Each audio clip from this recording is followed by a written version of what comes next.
the United States in the late 19th century, and people couldn't wait to get their fingers on them. By 1902, the practical pocket manicure was being sold by the dozen for $2. As an alternative to scissors, it was an idea that just clicked. More than a century after its invention, the nail clipper is responsible for many well-groomed fingers. Its popularity numbers in the millions, and no manicure set would be complete without one.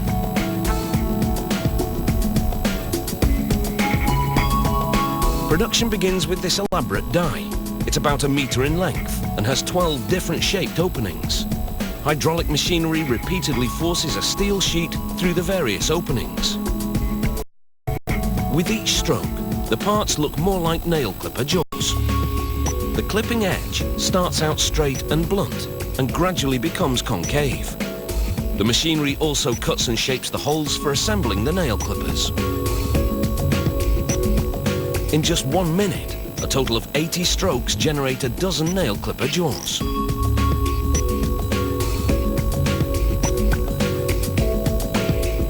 The clipper jaws are then vibrated with abrasive stones and organic acid for up to 20 hours.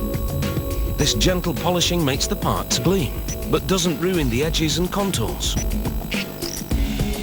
At the next station, a worker aligns pairs of clipper jaws for assembly. Using a mechanical press, he drives a rivet into the hole at the gripping end of the jaws. He flips the assembled clipper jaws over, inserts the other half of the rivet, and then presses the two tightly together.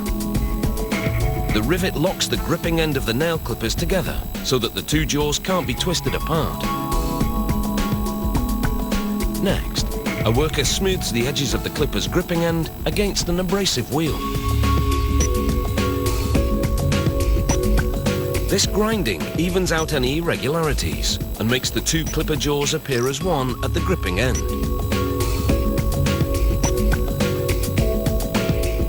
Attention now turns to the cutting end of the clippers. After locking them in a device, a worker grinds the concave edges until they match up. These nail clipper jaws are now ready for the lever, but the lever itself still needs some work. Using a press, they make a hole and an indentation between its two prongs, allowing the lever to sit more comfortably on the clipper.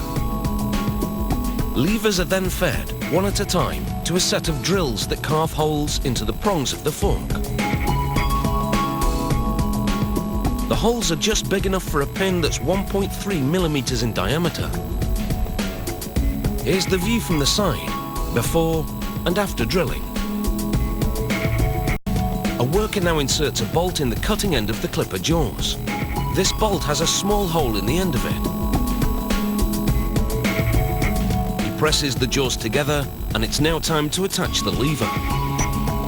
He inserts the pin in the holes in the lever and the bolt. He pinches the pin with pliers to secure it, and the lever now pivots freely on the cutting jaws. All the pieces of the nail clipper have come together, but the assembly process has left oil and other residue on this tool.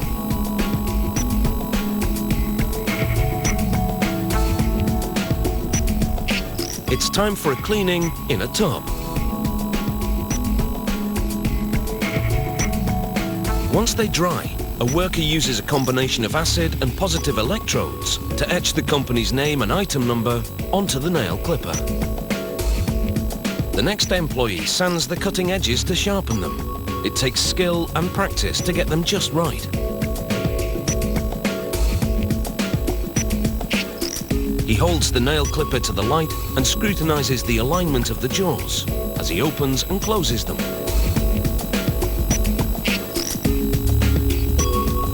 This cardboard test confirms that these nail clippers are up to the job. It takes 11 people to manufacture 100 of these clippers every hour. The lever also swivels to fold down flush when not in use. So if you're armed with one of these cutters, your morning grooming won't end with a nail-biting finish.